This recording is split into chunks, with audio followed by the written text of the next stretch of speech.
Muchas gracias por esperarnos, muchas gracias por compartir con nosotros este espacio de tiempo destinado a conocer una de las aristas de nuestra sociedad.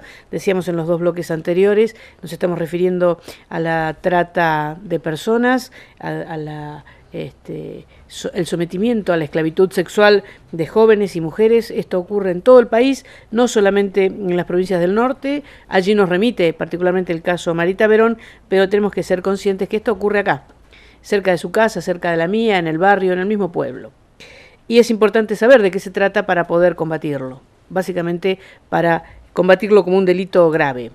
Hoy nos acompaña la señora Sibila Camps. Ella es una periodista, 30 años, ha trabajado en el diario Clarín, ha trabajado en otros medios y ha escrito este libro tan interesante que se lo recomiendo, que es La trama oculta del caso Marita Verón. Sibila ha trabajado intensamente en el juicio que llevó a este grupo de personas a testimoniar, los imputados, que fueron 6 mujeres y 7 varones. Yo quisiera en esta parte del programa preguntarte cuál fue tu sensación, tu percepción de la entidad o de la identidad emocional y psicológica de estas personas, si eran las mujeres en algún caso víctimas, convertidas en victimarias, si esos hombres que formaban parte de la red, que los vimos en el juicio televisado, se declaraban absolutamente inocentes y hasta parecía que uno podría creerles por la convicción que ponían en sus palabras y en su histrionismo para decir, no, yo no tengo nada que ver en este caso, inocente soy, me han traído aquí, y realmente formaban parte de esa banda que secuestró y no sabemos qué destino dio a Marita Verón, ¿no? Sí, de las 13 personas acusadas, han declarado nada más que 3, aceptando preguntas, en algunos casos, en otros no han aceptado preguntas. Liliana Medina, que era una de las principales acusadas, que murió este año, murió presa en La Rioja por una causa por drogas. Ella declaró varias veces, negó todo, para ella no eran prostíbulos sino whiskerías. Lo más curioso es que su propio abogado defensor terminó admitiendo que eran prostíbulos. Entonces, ese tipo de cosas ocurría. Entonces decían, tenían 2 o 3 muletillas, ella y uno de sus hijos mellizos, el Chenga Gómez, decía que no tenían nada que ver, que bueno, por supuesto, soy inocente, etcétera, etcétera. Era imposible no creerles porque había pruebas a patadas contra ellos. Tenían ese discurso ya establecido. En cambio, las mujeres, por ejemplo, hubo una de las mujeres, una chica jovencita, una de las acusadas, Cintia Paola Gaitán, que estaba junto con su pareja, se la veía muy sometida, muy sumisa, muy metida para adentro, una chica muy bonita, además. A mí me daba mucha pena verla, es decir, hubo los días que iban a declarar alguna víctima, que sabíamos por las declaraciones durante la instrucción que la iban a acusar o imputar de algunas cosas, o sea que ella había tenido una participación dentro de la red concreta, no solamente estar. Esos días ella estaba muy nerviosa, es una chica que nunca se la veía hablar, nunca conversaba con nadie, muy apocada, y esos días se la veía muy nerviosa, muy colorada, muy ruborizada, muy avergonzada también. Pero se veía también a su pareja, que era uno de los encargados, un hombretón muy grande, gordo, con una cicatriz que le cruzaba la cara, digamos, bastante grande, que incluso por ese motivo la recordaban varias de las víctimas. Se veía que había una actitud de despareja tan grande en esa pareja, que uno le daba mucha pena, por lo menos a mí me daba pena. De todas maneras, igual esa chica se encargaba de cobrar los pases, de hacer cumplir órdenes que daban los demás arriba. Es decir, otra de las acusadas, por ejemplo, después terminó teniendo otra pareja. Esa mujer, ya una mujer más grande, tuvo 3 hijos siendo adolescente, los 3 seguidos. Después de mucho tiempo sale de la prostitución, forma una nueva pareja, tiene un hijo con síndrome de Down. Es frecuente en las víctimas de explotación sexual y de trata que tengan hijos con discapacidades o con, digamos, defectos congénitos, derivados en buena medida de las adicciones, sobre todo de drogas y también alcohol. Es decir, es muy frecuente eso.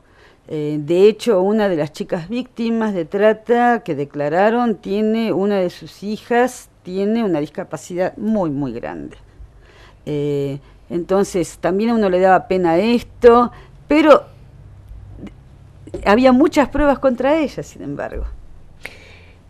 ¿Cómo viviste ese momento en que el tribunal dice, en su sentencia final, que son todos inocentes? En unos casos, no dice exactamente son inocentes, libera, claro. Porque dice que no se ha logrado romper, ¿cómo dice? Violar el estado de inocencia.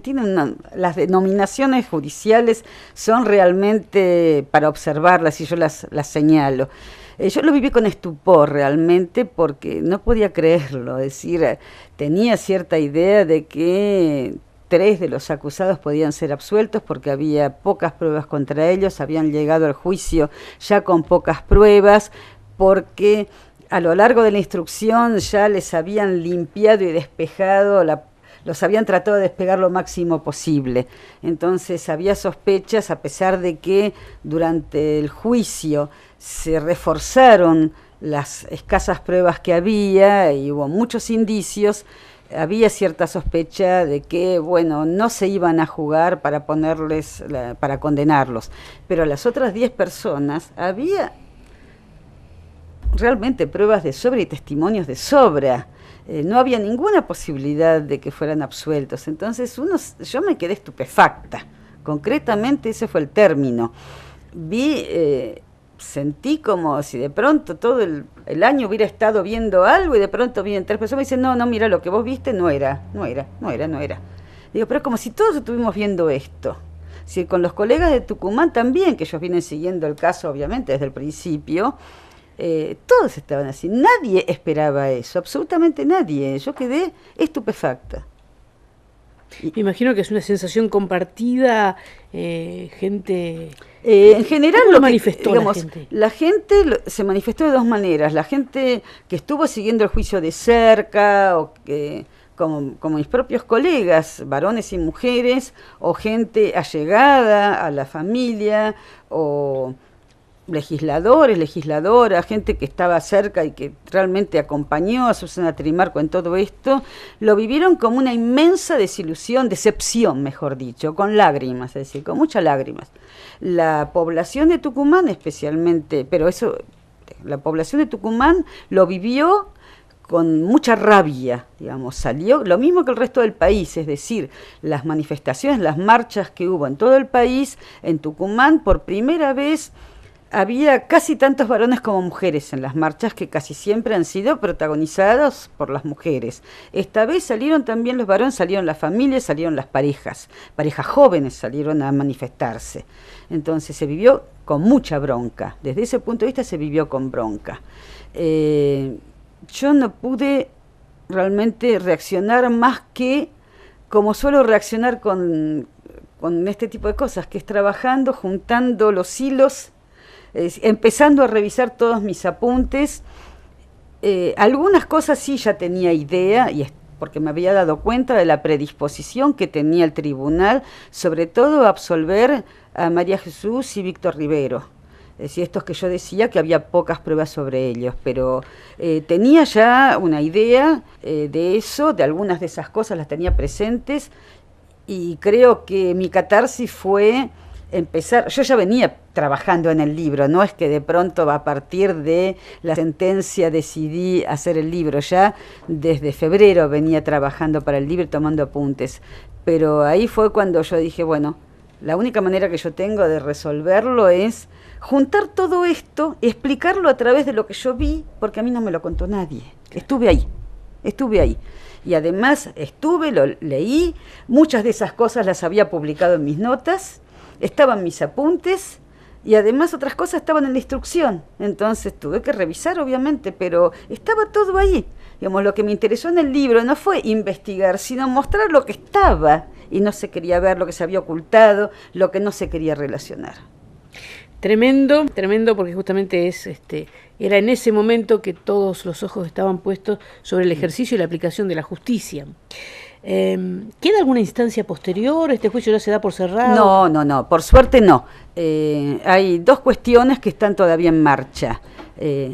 Hay un recurso de casación que no es una apelación tal cual. El recurso de casación se presentó ante la Corte Suprema de Justicia de Tucumán, que probablemente dentro de pocas semanas dé su fallo.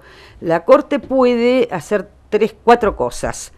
Puede ordenar que se haga un nuevo juicio, que es lo que suelen hacerse en casación, pero en este caso la querella pidió especialmente que no lo haga porque considera que a lo largo del juicio y en la instrucción hubo pruebas suficientes y que hacer un nuevo juicio sería revictimizar a las víctimas, sería carísimo, sería muy doloroso, sería peor todavía.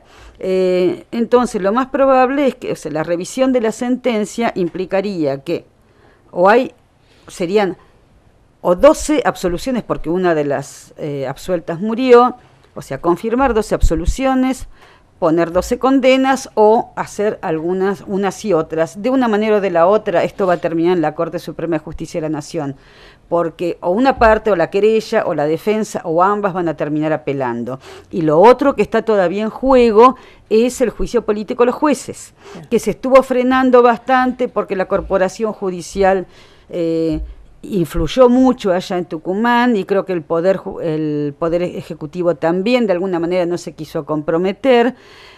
Uno de los jueces ya se jubiló, le permitieron jubilarse por un problema de salud, al otro no le han dado la jubilación. El jurí de enjuiciamiento justo la semana pasada o esta semana creo que fue reconfirmado.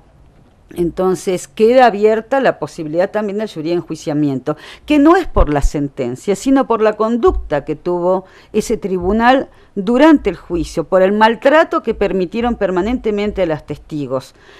Maltrato por parte de los defensores, que la querella siempre trató de objetarlo y los dejaron seguir adelante. Es decir, eso es uno de los tantos elementos que fueron objetados en el juicio político, no es por la sentencia. Está diciendo que permitieron los jueces que las personas que iban a declarar que eran víctimas fueran maltratadas. Exactamente, las maltrataron, las ningunearon. En algunos casos alguna de esas chicas se rebeló y dijo: señor presidente, me están ninguneando. Pidió que les pusieran límites a alguna de las propias víctimas y sin embargo el tribunal consideró que estaba bien, que era normal, que no tenía nada, que no había nada raro y permitió seguir, revictimizarlas.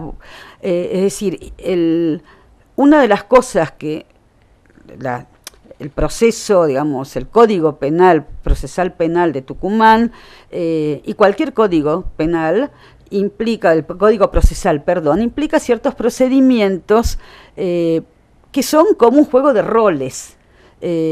Todo juicio oral es un juego de roles. En ese juego de roles hay ciertas cosas que se pueden hacer, otras que no. Por ejemplo, no se puede interrogar en busca de contradicciones, nada más que para buscarle el pelo al huevo, como diríamos, porque por supuesto, en un caso como este, donde están declarando las víctimas 10 años o 9 años después de los hechos que además hicieron lo imposible por olvidar. Claro.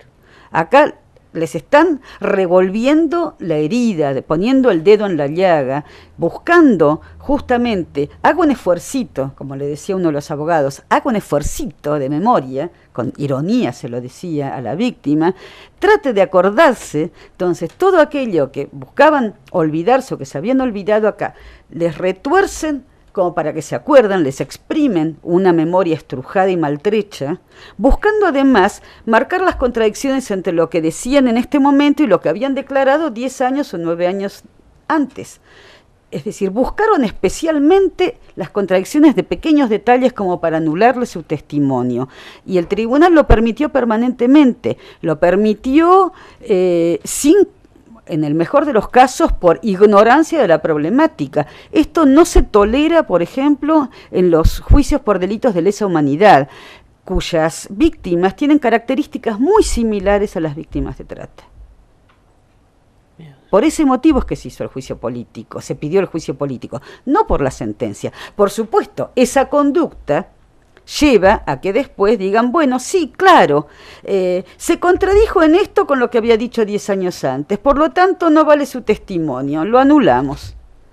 Entonces es un resultado, la sentencia es un resultado de esa conducta. Cuesta creer, ¿no? El rol, y debe ser difícil, me imagino, el rol del defensor de personas que han cometido estos delitos y tratar de... Bueno, hay gente que le gusta hacerlo, evidentemente, y han cobrado muy bien por eso. Este tema debe manejar muchísimo dinero, ¿no? La explotación sexual y la trata, por supuesto, es uno de los negocios más rentables en el mundo. Además está asociado al tráfico de drogas y a las armas, obviamente. Estos lugares no son lugares donde no estén armados. Es decir, estos lugares no tienen cámaras de seguridad simplemente. Los encargados están calzados siempre y lo cuentan las chicas. Están armados y además corre la droga, no tanto para, no sé si es comercio de drogas, como para consumo propio de las propias chicas, es decir, para generar la adicción que implica una dependencia, y a veces también para los propios hombres consumidores de sexo que van a los prostíbulos. Y ahí llegamos a un punto crítico, y ya estamos llegando al final de nuestro encuentro, pero sería bueno analizarlo y charlarlo y capaz con más tiempo, que es el rol fundamental, el partícipe necesario, que es en este caso el que paga por sexo y que sostiene toda esta actividad ilícita que no solo tiene luego consecuencias con el secuestro y abuso de jóvenes, de chicas, de mujeres de distintas edades, sino también va acompañado por esto de la drogadependencia. Seguramente habrá abortos clandestinos, seguramente habrá muerte, digamos, esta concepción masculina de la necesidad o la aceptación de pagar por sexo, ¿no? ¿Qué rol le cabe al usuario? Bueno, justamente el lema es: sin clientes no habría prostitución, sin prostitución no habría trata. Claro. Entonces, hablamos en general más que de clientes, de consumidores de sexo pago, es el principal prostituyente, digamos, si no existiera demanda de sexo pago, no existirían mujeres en situación de prostitución, o mujeres esclavizadas, mujeres explotadas. No hay penalización del consumidor de prostitución en la Argentina, salvo en la ciudad de Posadas, donde hay una ordenanza que establece que si hay un allanamiento a un prostíbulo o lugar similar donde se encuentran hombres que están pagando por sexo, han pagado por sexo, esos hombres sí son penalizados. A nivel nacional hay un proyecto de ley muy bueno de la diputada nacional Marcela Rodríguez, de la coalición cívica ARI, pero que por supuesto no lo van a tratar. Lo único que fue tratado y aprobado con media sanción la semana pasada es un proyecto del senador Aníbal Fernández, del Frente para la Victoria, que dice que si un hombre, o sea, se penaliza al hombre que paga por una mujer sabiendo que es víctima de trata, lo cual es una falacia por dos motivos.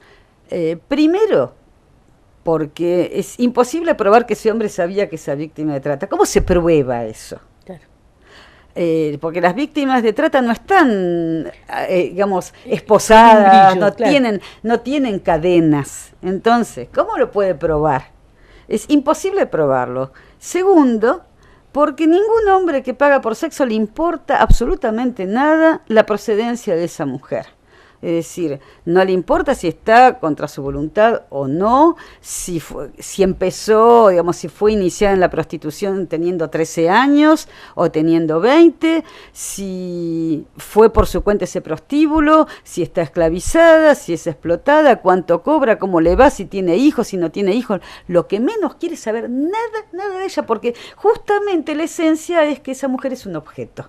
Entonces no quiere saber nada que le dé características humanas. Muy bien, estamos hablando de trata, de la trama oculta en el caso Marita Verón, y luego surgen un montón de inquietudes. Hablábamos con Sibila recién fuera de micrófono que hay algún registro, que si bien no debe ser exacto, que indica que por lo menos hay 600 mujeres desaparecidas o que podrían ser víctimas de esclavitud sexual. Por supuesto hablamos también de las leyes y la complicidad de algunos actores de la justicia en todo esto, pero que esta complicidad surge mucho más abajo, surge en el municipio, en la junta vecinal, en quienes tienen, en todas las localidades, ¿no? En quienes tienen la responsabilidad de arbitrar los medios para evitar estas cosas. ¿Se puede decir que hay una disminución en la cantidad de prostíbulos en la Argentina o la cosa sigue siempre igual a partir, digamos, de la visibilización de este delito? Es imposible saberlo porque nunca hubo un relevamiento de prostíbulos.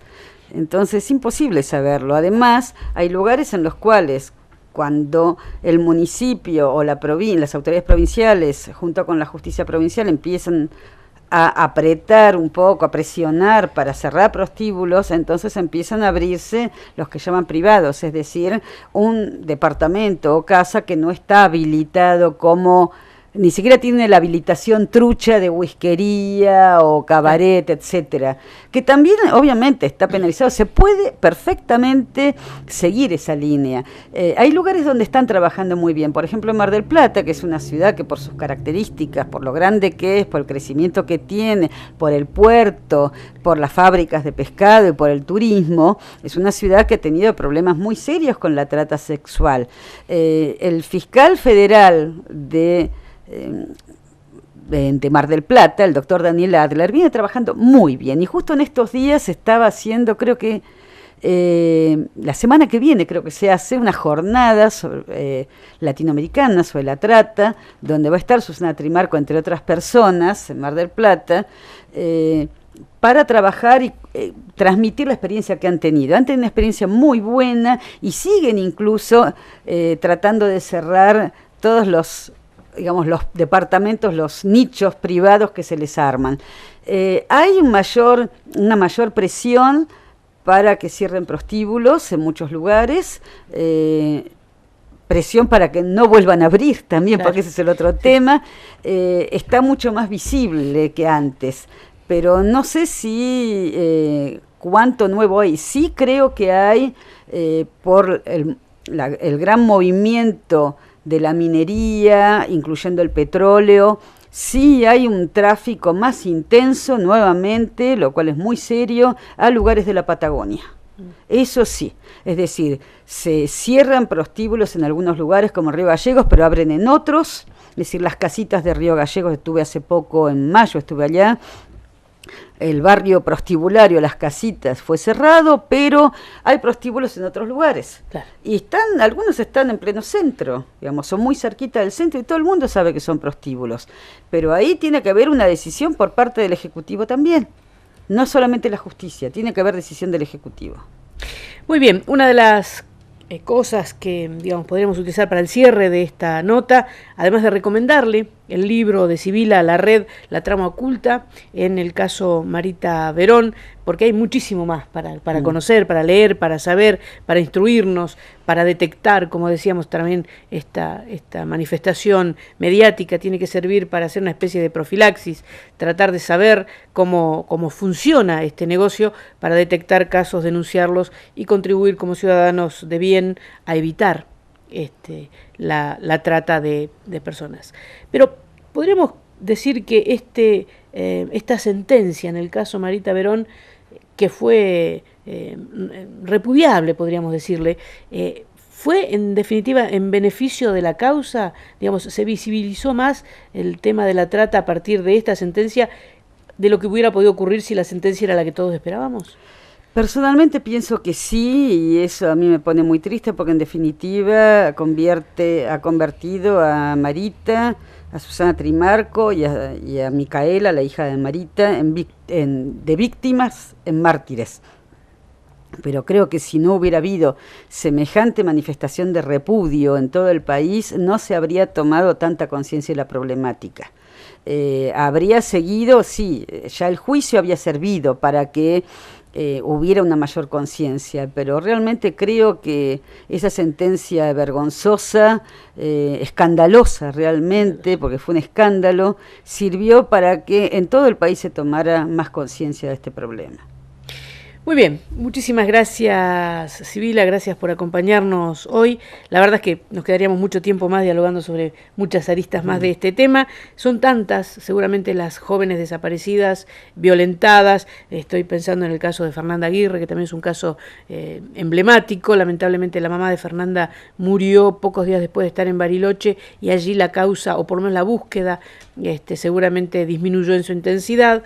Pero bueno, hemos hoy intentado llevar un poco de luz a usted, un poco de conocimiento sobre este tema, y a comprometerlo también, como buena persona que usted es, a buscar elementos y a denunciar circunstancias si las conociera, y a solidarizarse con jóvenes o mujeres que pudieran estar en esta condición.